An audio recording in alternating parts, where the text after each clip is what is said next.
Ben, if you had to design a day for tow testing, it seems like today on Palma Bay was like a mill pond for you. It was virtually perfect, wasn't it? It was perfect conditions for tow testing, hardly any wind and dead flat water, and it's amazing how clear the water is out here as well. I think for me that was probably the biggest thing that stuck out, the clarity of the water, so perfect for tow testing. Perfect. Now what were your objectives when you went out there today? We know the boat's bristling with sensors. Was it all about data gathering, or are you still checking the boat? Yeah, a bit of both really. Certainly picking up some data from the sensors and also trying to get a bit of manual flight control and a bit of autopilot control with an eye on getting sailing hopefully next week. Now, 4 of you on the boat today, yourself, Giles, Luke Parkinson and one more.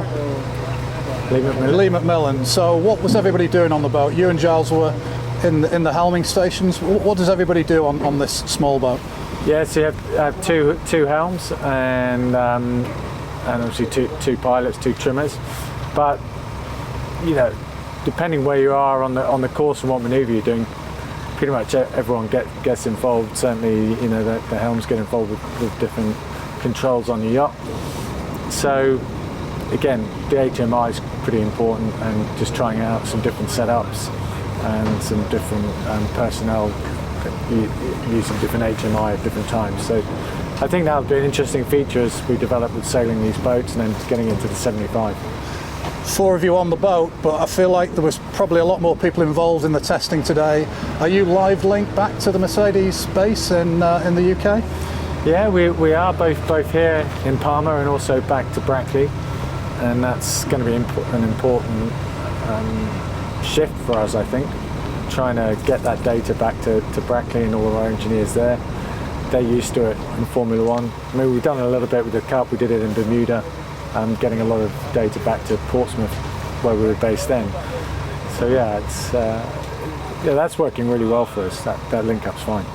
Today we saw, I think, double figures, 10 runs, maybe 9 or 10, maybe one more at the end. Top speeds were kind of around 30 on the rib as we were trying to kind of match your speed.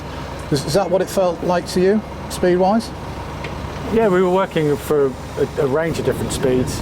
Actually, probably the most interesting stuff was when we were more on the close to stalling the foil, so you know, around the 15 knot range, something like that. But you know, we're trying lots of different speeds, lots of different setups, as you can imagine, just trying to get the data for the designers, but also from, as I said, from an HMI perspective, how the sailors on board the yacht were able to control the boat through different speeds. You come away from this day feeling happy? I feel like you've probably gathered more data today than on the previous times the boat's been out towing. Yeah, it was a good day in terms of data gathering from a tow testing perspective, and now, like I said, we're looking forward to getting in. Shift after that now is to get into sailing operations and then start pushing the boat through that, and all the time getting that critical feedback and data for the design team. The lack of ability to use the towing mast, has that impacted your ability to gather the data, do you think? Yeah, the only thing that's really impacted is with a towing mast you can get some towing data with just one foil in the water. So that's the one thing we can't do without a towing mast, but we'd rather have a proper mast than a towing mast when it comes to sailing. That's a very good way of putting it. So out sailing next week, that's the hope?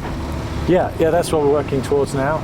Guys have been working really hard to get the HMI going for that and get the rig up, sails up, and get the boat ripping around Palma Bay. That's what we're looking forward to. Me too, looking forward to it. Thanks, Ben. Thanks.